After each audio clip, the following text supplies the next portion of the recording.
Tommy was telling that story, and when he told it, I think he said it was a 40. I think I remember it even being something more severe than it might not have been a 40. I want to say it was a beer pitcher, big glass beer pitcher. I think it might have been more severe, but I remember that night very well. We had been there for a while, and there was this fire, and they showed up, and Ed was never one to shy away from conflict. I was usually quiet in the background. I'm not going to say that I hung out with him and his crew during that time. Knew him. We were pleasant. We got to know each other actually really good, like later in life.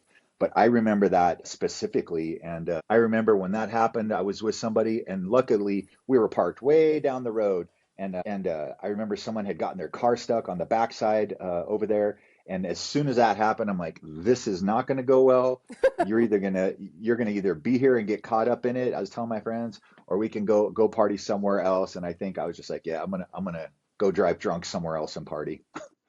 Those are our people, whether you're a part of that group or not. It's just like, yeah, those are the Those are the people that are ones. around us a lot. It's like, I'm sorry you guys are so afraid, and yeah, it could spill over, but for the most part, hey, this is our peer group. Those years like that, 85, 86, 87, 88, 89, those were some epic years. I mean, I went to Highland, and so like we just had such a a rowdy group of people that, in good ways as well as crazy ways. It was just like those were, everybody looks back and says my generation was the best, but I mean, we talked about it. It's like that's, right before the technical revolution really hit, and people had to go places and be around each other, and house parties and keg parties and live shows in parents' living rooms when they were on vacation, all that stuff, right? And it's just like, hey, it could be the most epic fun night of your life, or it could turn like crazy in a heartbeat. Like so many times people thought, oh, I'm going to have a party at my house. And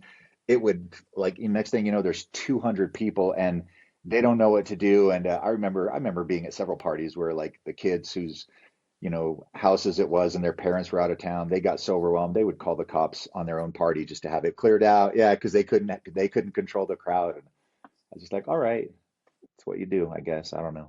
I went to high school in Phoenix for like a year, right? And out there it was really weird. There wasn't as many like segregated groups, and I'm not talking about segregation. I'm talking about separation of groups like at Highland, the jocks and the freak triangle and all that stuff.